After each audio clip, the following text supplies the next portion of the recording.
일본 기술실이 흔들린 날은 누리호 발사 날이 아니었습니다. 사천 우주항공청의 조직도 한 장이 책상 위에 올라온 그 순간이었죠. 그날 이후 아무도 말은 하지 않았지만 모두 알고 있었습니다. 일본 기술자들이 조용히 한국을 연구하기 시작했다는 걸요. 이런 해외 현장의 속 이야기 좋아하신다면 지금 구독 한 번만 눌러주세요. 오늘 이야기는 밖으로 절대 나오지 않는 내용입니다. 저는 후쿠오카 켄지입니다. 일본의 한 민간 우주기업에서 품질 신뢰성 엔지니어로 일하고 있죠. 회사는 겉으로 당당합니다. 홈페이지에는 아시아 우주산업선도 신뢰성 제1주에 이런 문구가 빛나고 있어요. 하지만 속으로는 다들 알고 있습니다. 우리가 지금 어디쯤 와 있는지를요. 로켓 개발 일정이 다시 밀렸다는 통보를 받은 건 지난 월요일이었습니다. 부품 공급 지연. 세 번째 같은 이유예요. 회의실에서 아무도 소리 내지 않았지만 다들 한숨을 삼키고 있었죠. 발사 예정일은 또다시 내년으로 미뤄졌습니다. 제 옆자리 선배는 10년 전에도 같은 이유로 지연됐다고 말했어요. 10년이 지났는데 똑같은 문제가 반복되고 있었습니다. 우리는 왜 배우지 못할까? 선배의 목소리가 작았지만 무거웠어요. 그날 오후 팀장이 인트라넷에 자료 하나를 올렸어요. 제목은 단순했습니다. 한국 사천 모델 참고. 파일 크기는 42페이지. 저는 별 생각 없이 클릭했죠. 처음엔 평범한 조직도인 줄 알았습니다. 한국항공우주연구원, 우주항공청, 민간 기업들의 구조가 그려져 있었으니까요. 그런데 이 페이지를 넘기자 뭔가 이상했어요. 너무 깔끔했습니다. 우리 회사 조직도처럼 복잡하게 얽혀 있지 않았죠. 발사체팀, 위성팀, 지상국, 민간 파트너. 이 네 개의 흐름이 하나의 선으로 연결돼 있었습니다. 누가 봐도 명확했어요. 책임의 흐름이, 의사결정의 경로가, 기술의 전달이 보였습니다.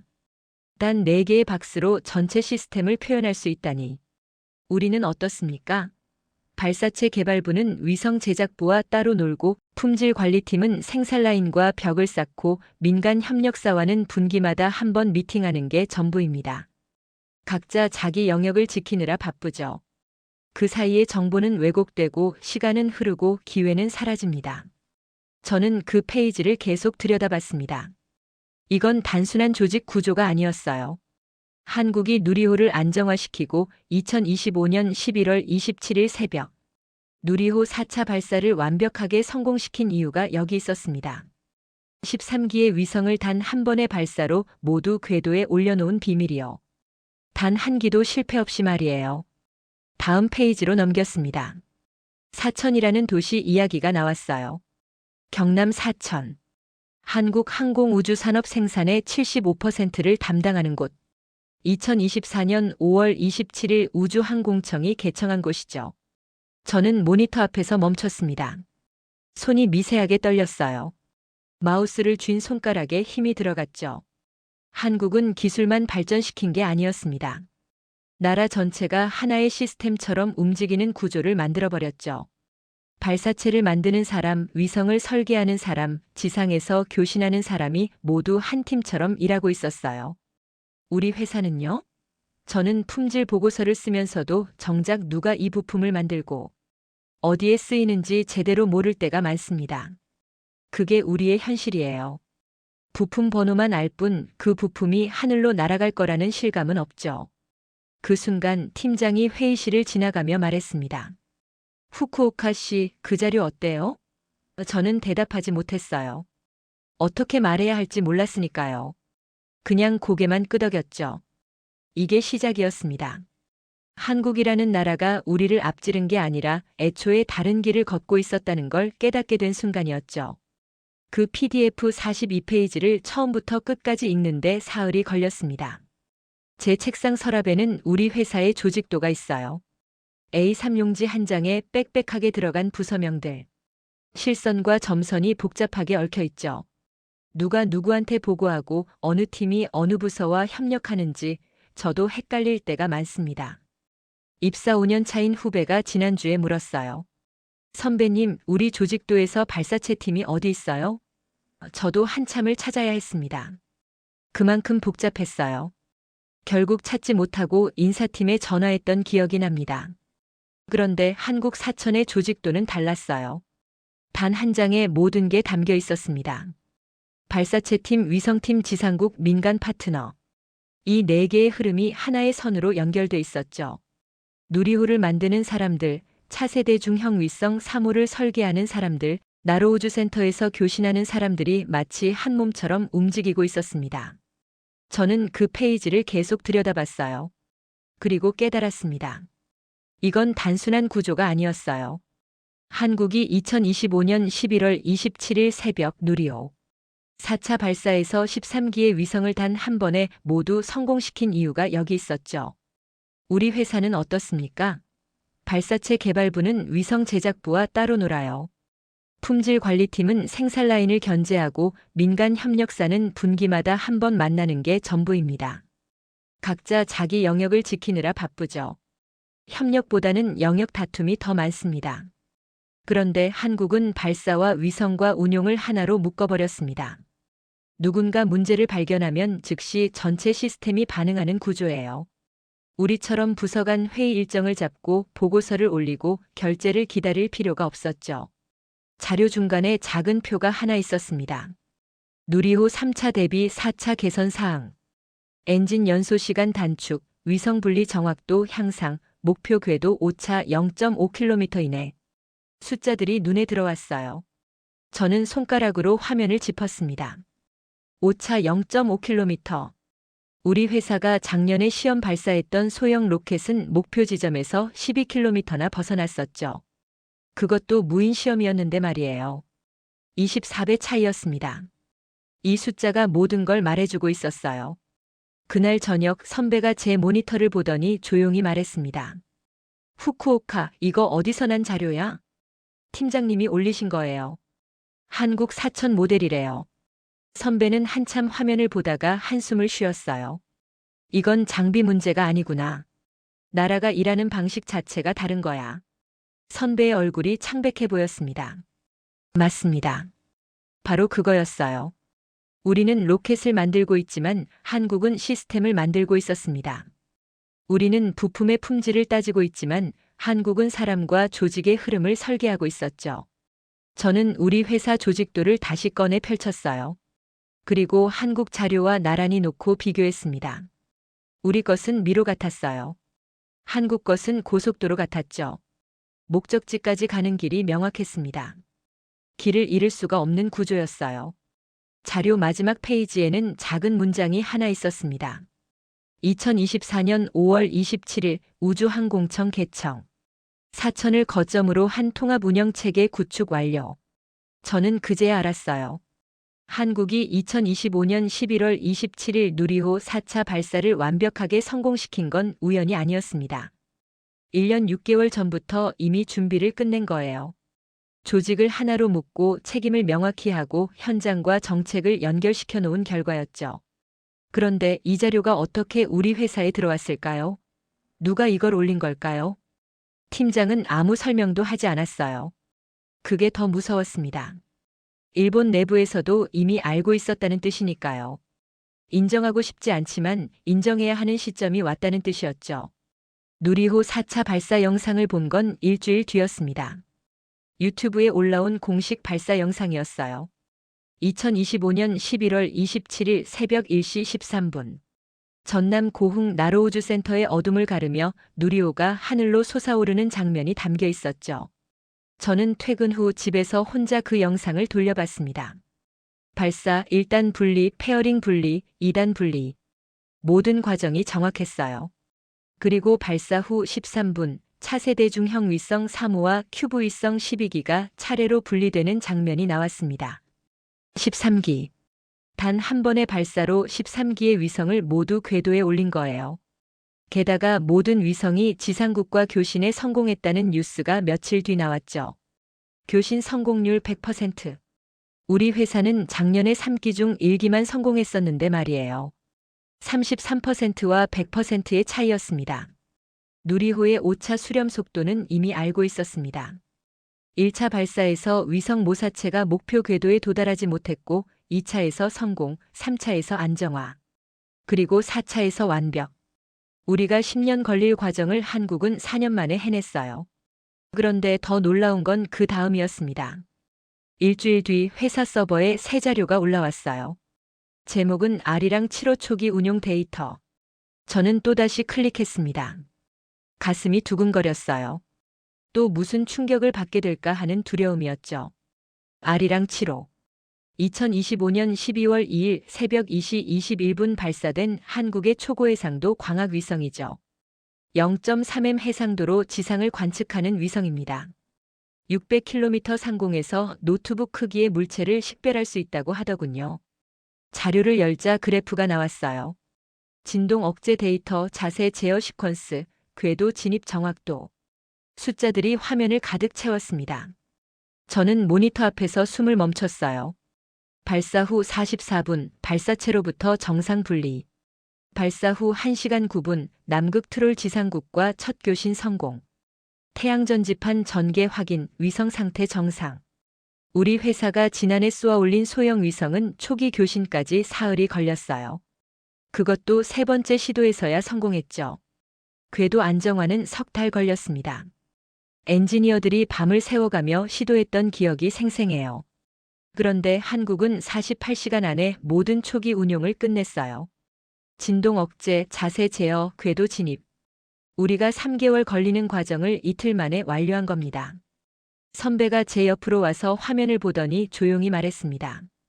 이건 장비가 아니야. 나라의 방식이구나. 저도 같은 생각이었어요. 누리호 4차 발사. 아리랑 7호 발사. 두 개의 성공이 불과 닷새 간격으로 이어졌습니다. 우연일까요? 아니에요. 한국은 발사체와 위성을 따로 생각하지 않았던 거예요. 하나의 시스템으로 묶어서 움직였죠. 저는 달력을 펼쳐봤습니다. 11월 27일에 동그라미, 12월 2일에 또 동그라미. 닷새. 우리 회사가 부서 간 회의 일정을 잡는데 걸리는 시간이에요. 그 시간에 한국은 2번의 완벽한 발사를 해냈습니다. 사천이라는 도시. 2024년 5월 27일 개청한 우주항공청. 그리고 한국 항공우주산업 생산의 75%를 담당하는 거점. 모든 게 연결돼 있었습니다. 도시 하나가 우주로 가는 관문이 된 거예요. 저는 그날 밤 잠을 못 잤어요. 계속 생각했습니다. 우리는 언제부터 이렇게 뒤처진 걸까요? 아니, 애초에 우리가 앞서 있었던 적이 있긴 한 걸까요? 누리호가 하늘을 가르며 올라가는 영상을 다시 봤습니다. 화면 속 로켓은 흔들림 없이 궤도를 향해 날아갔어요. 마치 정해진 길을 걷는 것처럼요. 마치 실패할 수 없다는 듯이요. 그리고 깨달았습니다. 한국은 기술만 발전시킨 게 아니었어요. 기술을 다루는 사람들, 그들이 일하는 방식, 나라 전체의 흐름을 바꿔놓은 거였죠. 우리 회사의 조직도를 다시 꺼내봤습니다. A3 용지 한 장. 빽빽한 부서명과 점선들. 발사체 개발부, 위성 제작부, 품질관리팀, 기술검증팀, 안전평가팀. 각 부서는 독립적으로 움직여요. 회의는 매주 있지만 결론은 항상 다음 주로 미뤄집니다. 일본식 조직 구조예요. 우리는 늘 이렇게 해왔습니다. 부서 분리 역할 분리 책임 분리. 그래야 리스크가 줄어든다고 믿었죠. 한 부서에서 문제가 생기면 다른 부서는 안전하니까요. 책임 소재도 명확하고요. 하지만 그게 우리의 한계였습니다. 안전하지만 느렸고 명확하지만 비효율적이었어요. 벽을 세워 위험을 막았지만 동시에 기회도 막아버렸죠. 한국 사천 모델 자료를 다시 펼쳤어요. 조직도는 단순했습니다. 발사체팀, 위성팀, 지상국, 민간 파트너. 4개의 박스가 하나의 선으로 연결돼 있었죠. 차이가 보였어요. 우리는 부서를 나눠놓고 벽을 세웠지만 한국은 팀을 연결하고 흐름을 만들었습니다. 우리는 문제가 생기면 책임 부서를 찾지만 한국은 문제가 생기면 전체가 움직였어요. 누리호 4차 발사 준비 과정을 보면 알 수 있습니다. 2025년 9월 18일 산화제 충전 배출 사전시험 완료. 11월 25일 발사체 발사대 이송. 11월 26일 발사관리위원회 최종 점검. 11월 27일 새벽 1시 13분 발사. 2달 만에 모든 준비를 끝냈어요. 그것도 야간 발사였죠. 차세대 중형 위성 3호의 오로라 관측 임무 때문에 새벽 시간이 최적이었고 한국은 그 시간에 맞춰 모든 걸 조율했습니다. 위성의 목적에 발사 시간을 맞춘 거예요. 우리 회사는요? 작년 시험 발사 준비에 1년이 걸렸어요. 부서 간 일정 조율만 석 달 걸렸죠. 누가 먼저 작업하고 누가 나중에 확인하고 보고서는 누가 쓸 건지. 회의만 12번 했습니다. 결과는 명확했어요. 한국은 속도와 정확도를 동시에 얻었습니다. 우리는 둘 다 놓쳤죠. 자료 중간에 작은 메모가 있었어요. 현장 판단 통합 보정 국가 단위 업데이트. 이 세 단계가 한국 시스템의 핵심이라고 적혀 있었습니다. 현장에서 문제를 발견하면 바로 통합팀에 보고돼요. 통합팀은 즉시 보정 방안을 만들고 국가 차원에서 업데이트합니다. 부서 장벽이 없으니 빠르고 책임이 명확하니 정확하죠. 우리는 정반대예요. 현장에서 문제를 발견하면 보고서를 씁니다. 보고서는 과장, 부장, 이사를 거쳐 한 달 뒤 경영진에게 도착해요. 그때쯤이면 문제는 이미 커져 있죠. 작은 균열이 큰 파손이 되어 있습니다. 저는 지난 프로젝트를 떠올렸습니다. 현장에서 부품 결함을 발견한 게 4월이었어요. 보고서가 경영진에 도달한 건 6월. 대책회의가 열린 건 7월. 실제 교체 작업은 9월에야 시작됐죠. 5개월이 걸렸습니다. 아리랑 7호 사례가 더 충격적이었습니다. 2025년 12월 2일 새벽 발사 후 44분 발사체 분리 1시간 9분 후 첫 교신.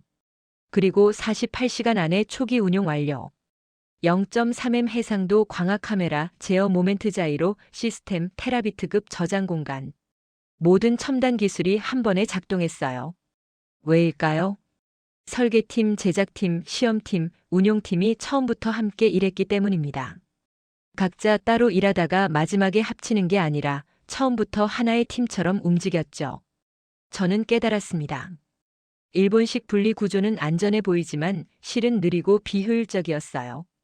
각 부서가 자기 영역만 지키느라 전체를 볼 수 없었죠.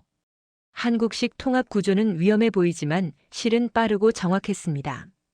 모두가 전체를 보니 문제를 일찍 발견하고 책임이 명확하니 빠르게 해결했어요. 결론은 단순했습니다. 우리는 조직을 지키느라 바빴고 한국은 목표를 향해 달렸습니다. 며칠 뒤 긴급 회의가 소집됐습니다. 회의실에 들어서자 이미 스크린에 자료가 떠 있었어요. 사천 우주항공청 운영 프레임. 제가 며칠 전 본 그 자료였습니다. 이사가 말했습니다. 여러분도 아시겠지만 한국의 최근 성과를 무시할 수 없는 상황입니다. 아무도 대답하지 않았어요. 모두 스크린만 바라봤죠. 공기가 무거웠습니다. 이사는 페이지를 넘겼습니다. 누리호 4차 발사 성공률, 아리랑 7호 초기 운용 속도, 민간 기업 참여율. 숫자들이 하나씩 나타났어요. 성공률 100%, 운용시간 48시간, 민간 참여도 85%. 모두 우리를 압도하는 숫자들이었죠. 그리고 마지막 슬라이드에 작은 문장이 떴습니다. 향후 벤치마킹 여부 검토. 회의실의 공기가 얼어붙었습니다. 벤치마킹. 그 단어가 가진 무게를 모두가 알고 있었어요. 우리가 한국을 배워야 한다는 뜻이었으니까요. 일본이 한국에게 배운다는 뜻이었죠. 저는 주위를 둘러봤습니다. 30년 넘게 이 회사에서 일한 부장님들, 일본 우주 산업의 자부심으로 평생을 살아온 선배들. 모두 입을 다물고 있었어요. 누군가의 손이 떨리는 게 보였습니다.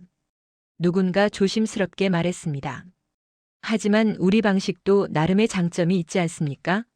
안정성이라든지. 이사가 고개를 저었어요. 안정성이요? 작년 시험 발사는 어땠죠? 목표 지점에서 12km 벗어났고 3개월 뒤 재시도해야 했습니다. 그게 안정성입니까? 침묵이 흘렀습니다. 시계 소리만 똑딱거렸어요. 이사는 페이지를 다시 넘겼어요. 한국 사천의 사진들이 나왔습니다. 우주항공청 청사 한국항공우주산업공장 나로우주센터 발사대. 그리고 마지막 사진에는 간단한 문구만 붙어 있었어요. 2024년 5월 27일 우주항공청 개청. 현장 기준 우선. 현장 기준 우선. 일본에서는 이런 문장을 공식 문서에 쓰지 않습니다. 우리는 규정과 절차를 신성시하니까요. 본사가 만든 매뉴얼을 따르고 위에서 내려온 지시를 실행하는 게 우리의 방식이에요. 하지만 한국은 달랐습니다. 현장에서 일하는 사람이 기준을 세우고 책임지는 사람이 결정을 내렸죠. 누리호 4차 발사 당일을 보세요. 발사 18분 전 압력 센서에 문제가 생겼어요. 보통이라면 발사를 연기해야 하는 상황이었죠. 하지만 현장팀은 즉시 점검했습니다. 압력은 정상, 센서만 이상. 18분 만에 문제를 파악하고 발사 시각을 18분 늦춰 1시 13분에 정상 발사했어요. 현장의 판단을 믿었던 겁니다. 우리 회사였다면 어땠을까요? 본사에 보고하고 경영진 회의 열고 안전검토위원회 소집하고 최소 사흘은 걸렸을 겁니다. 그 사이 기상 조건이 바뀌어 발사 자체가 취소됐을 수도 있죠. 회의실에서 누군가 한숨을 쉬었습니다. 저도 같은 마음이었어요. 이사가 마지막 페이지를 넘겼습니다. 우리 회사의 향후 방향성에 대해 논의하겠습니다. 하지만 논의할 게 뭐가 있었을까요? 결론은 이미 나와 있었어요. 다들 알고 있었습니다. 바꿔야 한다는 걸요. 하지만 어떻게 바꿀지는 아무도 모르고 있었죠. 회의가 끝나고 복도를 걸으며 선배가 말했습니다.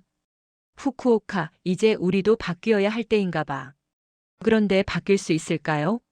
선배는 대답하지 않았어요. 우리 둘 다 알고 있었으니까요. 조직을 바꾸는 건 로켓을 만드는 것보다 어렵다는 걸요. 30년 묵은 습관을 고치는 건 새 기술을 배우는 것보다 힘들다는 걸요. 그날 밤 저는 회의 자료를 다시 봤습니다. 향후 벤치마킹 여부 검토. 그 문장이 계속 눈에 밟혔어요. 일본이 한국을 배운다. 불과 5년 전만 해도 상상할 수 없던 일이었죠. 하지만 지금은 현실이 됐습니다. 회의가 끝난 뒤 저는 자료를 정리하다가 첨부 파일을 하나 더 발견했습니다. 사천 현장 사진들이었어요. 우주항공청 내부 한국항공우주산업 생산라인 누리호 조립 현장. 생생한 모습들이 담겨 있었죠. 그런데 사진마다 붙어있는 설명이 눈에 들어왔습니다. 현장 기준 우선, 책임자 현장 배치, 실시간 의사결정 체계. 이 간단한 문구들이 제 가슴을 쳤어요. 일본에서는 이런 말을 공식 문서에 쓰지 않습니다. 우리는 규정을 따르고 절차를 지키고 위계를 존중하니까요. 현장보다는 본사가 실무자보다는 경영진이 중요하죠. 하지만 한국은 정반대였습니다. 누리호 4차 발사 준비 과정을 보세요. 한화 에어로스페이스가 체계 종합 기업으로 처음 참여했어요. 민간 기업이 발사체 제작과 조립을 총괄한 겁니다. 그리고 발사 당일 카운트다운을 진행한 사람도 한화 소속 연구원이었죠. 국가기관이 아니라 민간 기업 직원이 발사 명령을 내린 거예요. 우리 회사에서는 상상할 수 없는 일입니다. 이렇게 중요한 업무를 민간에 맡기다니. 무슨 일이 생기면 어떡하려고요? 책임은 누가 지느냐는 질문이 먼저 나올 겁니다. 하지만 한국은 해냈어요. 그것도 완벽하게요. 13기의 위성 전부 궤도 진입 성공. 교신율 100%. 목표 고도 600km의 오차 0.5km 이내. 예상보다 3분 빠른 비행 종료. 엔진 성능이 계산값보다 높게 나왔다고 하더군요. 저는 깨달았습니다. 한국은 책임을 나눈 게 아니라 믿음을 준 거였어요. 민간 기업을 믿고 맡겼고 현장팀을 믿고 권한을 줬죠. 아리랑 7호도 마찬가지였습니다. 2025년 12월 2일 새벽 발사. 0.3m 초고해상도 광학 위성. 무게 1840kg의 대형 위성이에요. 시스템, 본체, 탑재체 전 분야를 국내 독자 기술로 개발했죠. 그리고 발사 후 44분 만에 발사체에서 분리 1시간 9분 후 남극 트롤 지상국과 첫 교신. 48시간 안에 모든 초기 운용을 완료했습니다. 어떻게 이렇게 빠를 수 있었을까요? 자료에 답이 있었어요. 개발팀과 운용팀이 처음부터 함께 작업. 위성을 만드는 사람과 운용하는 사람이 따로 없었던 겁니다. 모두가 한 팀이었죠. 우리 회사는요? 개발팀은 개발만 하고 운용팀은 완성된 걸 받아서 배웁니다. 중간에 문제가 생기면 서로에게 책임을 떠넘기죠. 우리는 매뉴얼대로 했다는 변명만 반복됩니다. 저는 사진을 하나하나 넘겨봤어요. 사천 우주항공청 회의실, 누리호 발사관리위원회 현장 점검 모습. 사진 속 사람들의 표정이 달랐어요. 긴장했지만 자신감이 있었습니다. 그들은 자기가 하는 일을 믿고 있었어요. 자기가 내린 결정이 옳다는 걸 알고 있었죠. 한 사진에서 멈췄습니다. 누리호 최종 점검 현장이었어요. 기술자들이 로켓 주변을 둘러싸고 서 있었죠. 그들의 눈빛이 보였어요. 두려움이 아니라 확신이었습니다. 실패를 걱정하는 게 아니라 성공을 확신하는 눈빛이었어요. 우리는요? 늘 불안합니다. 이 결정이 맞는지, 위에서 뭐라고 할지, 문제가 생기면 내 책임이 되는 건 아닌지. 그래서 결정을 미루고 회의를 반복하고 보고서로 책임을 분산시키죠. 차이는 명확했습니다. 한국은 사람을 믿었고 일본은 시스템을 믿었어요. 한국은 현장에 권한을 줬고 일본은 본사에 권한을 모았죠. 결과는 어땠습니까? 한국은 누리호 4차와 아리랑 7호를 닷새 간격으로 연이어 성공시켰어요. 일본은 작년 한 번의 시험 발사도 제대로 못했습니다. 저는 그 사진들을 계속 들여다봤어요. 그리고 인정할 수밖에 없었습니다. 한국이 앞선 건 기술 때문이 아니었어요. 사람을 대하는 방식, 일을 진행하는 태도, 책임을 지는 방법이 달랐던 겁니다. 우리는 실패를 두려워하며 천천히 갔고 한국은 실패를 배우며 빠르게 달렸죠. 그리고 지금 한국이 우리보다 한참 앞서 있습니다. 우리 사무실 벽에는 오래된 로켓 규격표가 붙어 있습니다. 20년도 넘은 거예요. 종이가 누렇게 바랬고 모서리는 접혀 있죠. 하지만 아무도 떼지 않습니다. 그게 우리의 기준이니까요. 어느 날 저는 그 앞에 서서 한참을 봤습니다. 왜 우리는 이걸 바꾸지 못했을까요? 20년 동안 로켓 기술이 얼마나 발전했는데 왜 우리는 여전히 이 낡은 규격을 따르고 있는 걸까요? 이유는 간단했어요. 바꾸는 게 무서웠으니까요. 새 규격을 만들면 누가 책임질까요? 만약 실패하면 누구 잘못일까요? 그래서 우리는 옛날 기준을 따릅니다. 실패해도 규정을 따른 거니까 변명이 되죠. 한국은 달랐습니다. 누리호를 보세요. 1차 발사 실패, 2차 성공, 3차 안정화, 4차 완벽. 불과 4년 만에 이 과정을 다 거쳤어요. 실패를 두려워했다면 불가능한 일이었죠. 하지만 한국은 실패를 배움의 기회로 봤습니다. 1차에서 위성 모사체가 궤도에 도달하지 못하자 원인을 분석하고 시스템을 개선했어요. 숨기지 않고 공개했고 배우고 고쳤습니다. 그리고 6개월 뒤 2차 발사에서 성공했습니다. 우리였다면 어땠을까요? 1차 실패 후 조사위원회를 꾸리고 책임 소재를 따지고 재발 방지 대책을 세우느라 최소 2년은 걸렸을 겁니다. 그리고 그 2년 동안 한국은 2번 더 쏘아 올렸겠죠. 사천 모델을 다시 들여다봤어요. 그 단순한 조직도를요. 발사체팀, 위성팀, 지상국, 민간 파트너. 이건 기술 문제가 아니었습니다. 나라가 이를 몰아붙이는 방식이 바뀐 결과였죠. 2024년 5월 27일 사천의 우주항공청이 개청했어요. 그리고 1년 6개월 뒤 누리호 4차 발사 완벽 성공. 그로부터 닷새 뒤 아리랑 7호 발사 성공. 이게 우연일까요? 아니에요. 처음부터 계획된 수순이었습니다. 우주항공청이 사천에 자리 잡으면서 한국 항공우주산업의 75%가 한 곳에 모였어요. 연구하는 사람, 만드는 사람, 쏘는 사람이 모두 가까이 있게 됐죠. 문제가 생기면 즉시 모여서 해결하고 새 아이디어가 나오면 바로 실험하고 성공하면 곧바로 적용했습니다. 거리가 가깝다는 건 마음도 가깝다는 뜻이었어요. 우리는요? 연구소는 도쿄에, 공장은 나고야에, 본사는 오사카에 있어요. 회의 한 번 하려면 출장을 가야 하죠. 저는 벽에 붙은 낡은 규격표를 다시 봤습니다. 손을 뻗어 종이 끝을 만졌어요. 거칠었습니다. 이건 단순한 종이가 아니었어요. 우리가 바꾸지 못한 모든 것의 상징이었습니다. 낡은 조직, 느린 의사결정, 책임 회피. 20년 전 방식으로 미래를 만들려는 헛된 시도였죠. 한국은 달랐습니다. 그들은 과거를 버릴 줄 알았어요. 누리호 1차 실패 후 시스템 전체를 재검토했고 2차에서 바로 성공했죠. 아리랑 7호 개발 중 부품 결함이 발견되자 출시를 4년 미뤘어요. 그리고 완벽하게 만든 뒤 쏘아 올렸습니다. 빨리 하는 게 목표가 아니었어요. 제대로 하는 게 목표였죠. 저는 책상으로 돌아왔습니다. 그리고 조용히 새 파일을 열었어요. 만약 우리가 바뀐다면 어디서부터 시작해야 할까요? 조직을 바꿀까요? 프로세스를 개선할까요? 아니면 사람을 교체할까요? 아니에요. 더 근본적인 게 필요했습니다. 마음을 바꿔야 했어요. 실패를 두려워하지 않는 마음, 변화를 받아들이는 마음, 새로운 길을 걷는 용기. 한국이 우리보다 앞선 건 로켓 때문이 아니었습니다. 마음가짐이 달랐던 거예요. 저는 오늘 조용히 새 폴더를 하나 만들었습니다. 회사 내부 서버, 제 개인 디렉터리 안에요. 아무도 모르게 아무 허락도 받지 않고요. 폴더 이름은 간단하게 적었습니다. K-인터그레이션 스터디 통합 운영 참고.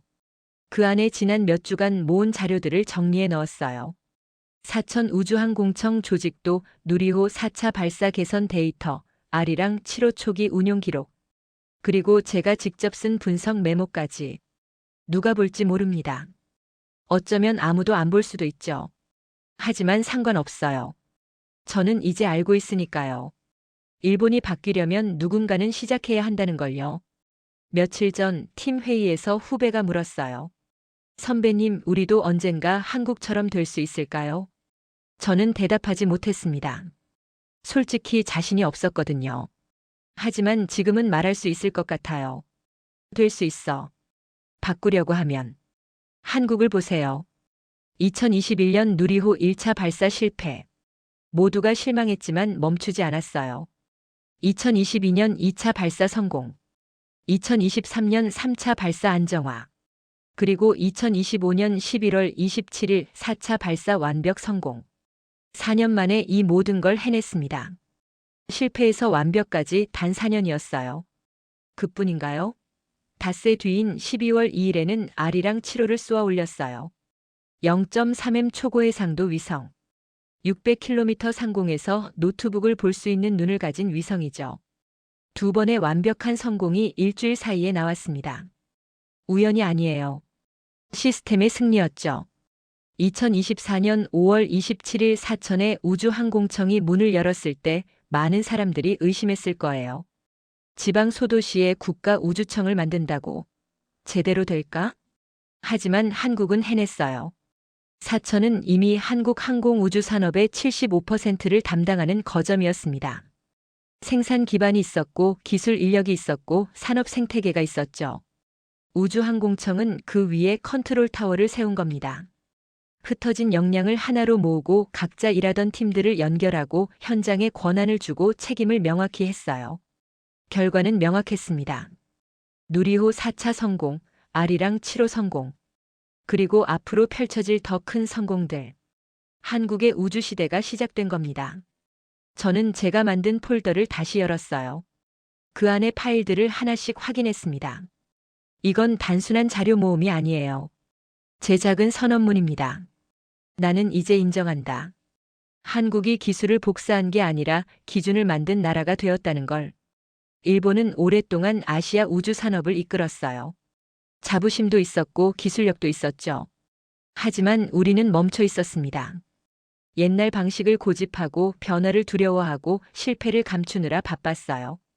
한국은 달랐습니다. 실패를 인정하고 배우고 빠르게 개선했죠. 그리고 지금은 우리보다 앞서 있습니다. 이게 현실이에요. 부정할 수 없는 사실이죠. 하지만 이건 끝이 아니라 시작입니다. 일본도 바뀔 수 있어요. 저처럼 자료를 모으는 사람이 하나둘 늘어나고 한국 모델을 연구하는 팀이 생기고 조직을 개편하자는 목소리가 커지면요. 시간이 걸릴 겁니다. 몇 년, 어쩌면 10년도 걸릴지 모르죠. 하지만 시작하지 않으면 영원히 변하지 않아요. 저는 폴더 이름을 다시 한번 봤습니다. K-인터그레이션 스터디. 한국식 통합 운영을 배운다는 뜻이에요. 부끄럽지 않습니다. 배우는 건 창피한 게 아니니까요. 배우지 않고 뒤처지는 게 창피한 거죠. 창밖을 봤어요. 해가 지고 있었습니다. 빌딩 사이로 노을이 붉게 물들고 있었죠. 저는 마우스를 움직여 폴더 안 파일 하나를 열었습니다. 누리호 발사 영상 스크린샷이었어요. 로켓이 하늘을 가르는 순간이 담겨 있었죠. 불꽃이 어둠을 밝히고 로켓이 하늘로 솟구치는 순간. 언젠가 일본 로켓도 저렇게 날 수 있을까요? 저는 믿습니다. 바꾸려는 마음만 있다면요. 오늘 제가 만든 이 작은 폴더가 언젠가 일본 우주 산업을 바꾸는 씨앗이 되기를 바랍니다. 한국은 이미 증명했어요. 작은 변화가 모여 큰 성공을 만들 수 있다는 걸요. 이제는 우리 차례입니다. 후쿠오카 켄지의 고백은 한 회사의 문제가 아니라 사실은 일본 기술자들이 함께 마주한 현실이었습니다. 한국은 단순히 로켓을 쏘아 올린 게 아니라 기준을 만든 나라가 되었고 그 기준을 배우기 위해 일본 엔지니어들은 지금도 밤마다 자료를 열어보고 있습니다. 이처럼 해외 기술자들의 솔직한 이야기 앞으로도 깊게 전해드리겠습니다. 영상이 마음에 드셨다면 구독과 좋아요, 알림 설정 부탁드립니다. 여러분의 한 번의 응원이 다음 이야기를 만들겠습니다.